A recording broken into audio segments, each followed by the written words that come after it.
ఇంతకుముందు చెప్పిన కదా జిఎస్డిపి 19.61 లక్షల కోట్లు, తెలంగాణ అప్పు 8.63 లక్షల కోట్లు, సంపదలో 44% అప్పే. అందులో 6 లక్షల కోట్ల అప్పు కేసీఆర్ గారు చేశారు 10 ఏళ్లలో. రేవంత్ రెడ్డి గారు 2.5 సంవత్సరాల్లో చేసిన అప్పు 1.92 లక్షల కోట్లు, అంటే ఇంచుమించు 2 లక్షల కోట్లు అప్పు చేసిండు ఆల్రెడీ. ఈ లెక్కన ఇప్పుడు ఇంకా రెండు ఒక 10 ఏళ్ళు రేవంత్ రెడ్డి గారు పరిపాలించింది అనుకో, ఇంట్లో 4 రెట్లు వేయండి, 8 లక్షల కోట్లు అవుతుంది. సో కేసీఆర్ గారు చేసిన అప్పుకి ఈయన చేస్తున్న అప్పుకి ఏం తేడా లేదు. మరి ఏమి అభివృద్ధి అయిందో మీరే చెప్పాలి. ఓకే, ఒక్క సమస్యకి ఒక్క రంగంలో పర్మనెంట్ సొల్యూషన్. ఓకే, అరే ఇప్పుడు కాంగ్రెస్ హయాంలో గతంలో ఏది మసూచి ఉండే, పోలియో ఉండే, వాటిని పూర్తిగా ఇరాడికేట్ చేసినాం. లేకపోతే ప్రతి ఊరికి కరెంటు తెచ్చినాం, ప్రతి ఊరికి బస్సు ప్రయాణం చేసినాం, లేకపోతే ఏదో ఒకటి ఒక సమస్యకి శాశ్వత పరిష్కారం చూపెట్టినాం. అట్లా మీరు చెప్పండి. ఇప్పుడు రేవంత్ రెడ్డి గారు ఈ ఫలానా సమస్యకి ఒక ఎగ్జాంపుల్, నా రాష్ట్రంలో క్లీన్లీనెస్, ఓకే, శుభ్రతకి మొత్తం ఏమేమి అభివృద్ధి చెందిన దేశాలు ఏం చేస్తున్నాయో అవన్నీ చేసే ఇన్ఫ్రాస్ట్రక్చర్ అవన్నీ బిల్డ్ చేసినాం, ఆ టెక్నాలజీ అడాప్ట్ చేసినాం, లేదు. వరదల నివారణకి ఏమైనా చేసినామా? చేస్తలేం. విద్యాశాఖని ప్రక్షాళన చేసినామా? చేస్తలేం. ఓకే, అదే సేమ్ విద్యా విధానం అట్లనే ఉన్నది. అట్లనే ఇప్పుడు ప్రైవేట్ సెక్టార్ ఉంది. ప్రైవేట్ సెక్టార్లో ఇంతమంది కంటే ఎక్కువ విద్యార్థులు ఒక తరగతి గదిలో ఉండకూడదు, ఇంతమందికి ఇంత టీచర్ ఉండాలి అనేది ఎందుకు పెడతలేవు రూలు?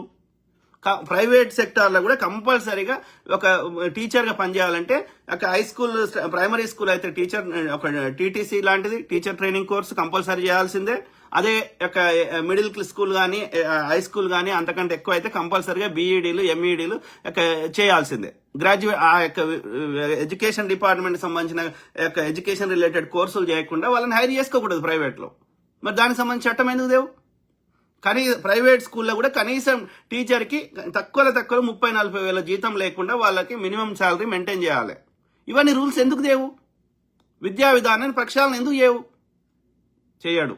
అదే గవర్నమెంట్లో ఆ యొక్క సేమ్ ఓల్డ్ ఏదో 4 గురుకులాలు లేకపోతే 4 అవి మెయింటైన్ చేస్తూ అవి పేరు వచ్చిన వాటిని మేము చేసినామని గొప్పలు చెప్పుకోవడం తప్ప, అది కూడా గవర్నమెంట్ స్కూళ్ళల్లో కావాలని మాకు చెడ్డ పేరు రావద్దని ఎక్కువ మార్కులు వేస్తారు. కానీ ఆ విద్యార్థులకి రాయరాదు, చదవరాదు, బేసిక్ ఏం రాదు. మీరు టెస్ట్ చేస్తే మార్కులు కనిపిస్తాయి ఆడ. ఓకే, సో ఇక ఊర్లలో అయితే అనేక విద్యాలయాలు నామకే వాస్తు ఉన్నాయంటే ఉన్నాయి. ఒకటే సింగిల్ టీచర్ ఉన్న స్కూల్లో అనేకం ఉన్నాయి. ఓకే, పిల్లలు వస్తారు, ఆడుకుంటారు, వెళ్ళిపోతారు అటెండెన్స్ ఇచ్చి.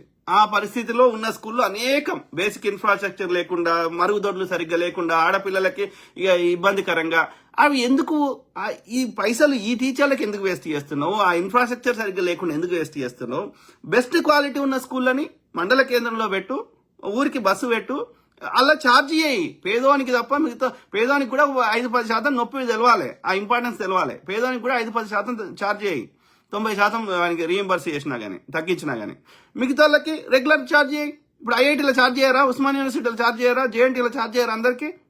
సో ఈ మెయింటైన్ బెస్ట్ క్వాలిటీ.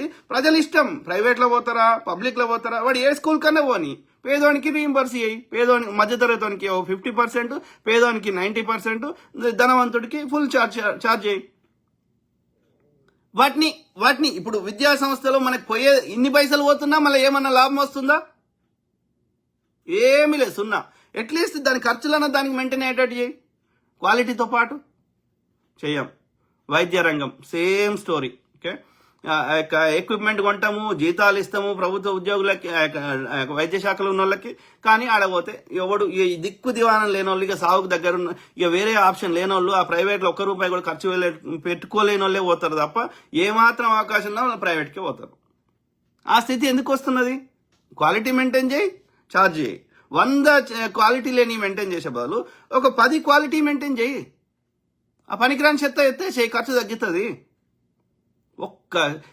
ఇప్పుడు ఆర్ఎంపీలు ఉంటారు ఊర్లో. ఆర్ఎంపీలకి వాళ్ళు డాక్టర్లు కాదు, వాళ్ళు ఎంబీబీఎస్ చదవలేదు, అవునా కాదా? సో వాళ్ళకి లోపల ఏమైతుంది, ఆ యొక్క దేనికి సూది కూర్చుతున్నాము, దేనికి ఏమైతుంది, లోపల ఇంటర్నల్ ఆర్గన్స్ ఏందో వాళ్ళకి ఏం తెలియదు. గీ రోగానికి గీ మందు ఇవ్వాలని నేర్చుకున్నారు అంతే. ఓకే, అది వర్క్ అవుతుంది. ఎప్పుడు చిన్న వాడికి వర్క్ అవుతుంది, దగ్గు జ్వరము చిన్న వాడికి వర్క్ అవుతుంది.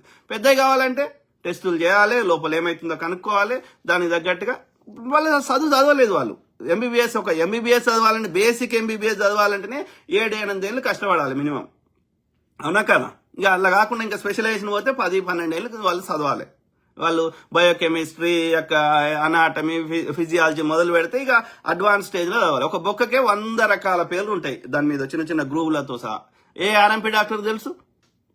మరి అట్లాంటప్పుడు వాళ్ళకి అన్క్వాలిఫైడ్ వాళ్ళని ఎందుకు ట్రీట్మెంట్ అలో చేస్తున్నావు కదా?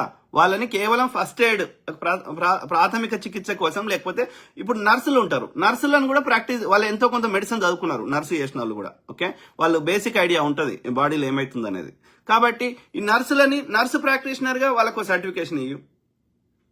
అర్థమైందా మీకు? బేసిక్ ప్రాథమిక చికిత్స కోసం మాత్రమే చిన్న చిన్న దెబ్బలు అయితే ఆయింట్మెంట్ పెట్టేటి, ఏదైనా సూద్దేస్తే ఇచ్చేటి చిన్న చిన్నవి మాత్రమే ఈ ఆర్ఎంపీలకి వాళ్ళకి పేరు మార్చి, వాళ్ళ రిజిస్ట్రేషన్ మార్చి, వాళ్ళు ఎవరు డాక్టర్ అని పెట్టుకోవడానికి లేదు.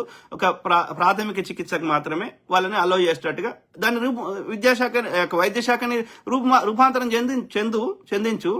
అట్లనే ఎవరైతే డాక్టర్ చదివినరో వాళ్ళు ఫస్ట్ 3 years కంపల్సరీగా గ్రామీణ ప్రాంతాల్లో పనిచేయాలి, ఎంబీబీఎస్ అయిపోయి గ్రాడ్యుయేట్ అయినాక. అట్లాంటి రూల్ ఏమన్నా తీసుకురా. గవర్నమెంట్ పనిచేసేటోడు వాడు ప్రైవేట్ లో క్లినిక్ లో పని చేయకూడదు, చట్టందే. అర్థమైందా? నువ్వు ఏ రిఫార్మ్స్ ఏ రంగంలో నువ్వు చేస్తున్నావు చెప్పు. సేమ్ ఓల్డ్ స్టోరీ, అదే పైసలు ఖర్చు పెట్టాలి, అదే వేస్ట్ చేయాలి, అదే మూస పద్ధతి, అదే క్వాలిటీ లేకుండా పైసలు పోతాయి కానీ క్వాలిటీ ఉండదు. ఎందుకు మనకు గుదిబండ ఎవరి పైసలు? రేవంత్ రెడ్డి పైసలా? దామోదర రాజనరసింహ పైసలా? బట్టి విక్రమార్క పైసలా? వాళ్ళు మన పైసలతోటి రాజభోగాలు అనుభవిస్తున్నారు. ఇలా బట్టి 4 శాఖలు పెట్టుకొని ఆ ప్రగతి భవన్ పెట్టుకొని అన్ని ఆయన ప్రజలకు సేవ చేస్తుండా, ఆయన భోగాలు అనుభవిస్తుండా? వాళ్ళు తిరిగే కారు, వాళ్ళ అసిస్టెంట్లకు ఇచ్చే జీతాలు, వాళ్ళకి బాడీ గార్డులు ఎవరి పైసలు రాయ్యా? మనం పొద్దుంతా పనిచేసి ట్యాక్సులు కడితే వచ్చిన పైసలు. వాటిని సద్వినియోగం చేయమని మా బతుకులు మార్చమన్నాం కానీ నువ్వు అడ్వర్టైజ్మెంట్లు చేసుకుంటా, నువ్వు రాజభోగాలు అనుభవించుకుంటా, ఒక్క రంగంలో నేను రిఫార్మ్ చేయకుండా ఏది సేమ్ ఓల్డ్ స్టోరీ మూస పద్ధతినే ఉంటా, అన్ని శాఖలు నాశీలనే పెట్టుకుంటా. ఎందుకు పెట్టుకోవాలి? యంగ్ టాలెంట్ చాలా మంది ఉన్నారు, వాళ్ళకి ఇవ్వచ్చు కదా శాఖలు కొన్ని. యశస్విని రెడ్డి ఉన్నది, ఆడ బీర్లా ఐలాన్ ఉన్నాడు, ఇంకా అనేక మంది ఉన్నారు ఏది యంగ్ ఎమ్మెల్యేలు, ఇవ్వచ్చు కదా వాళ్ళకి. I don't understand.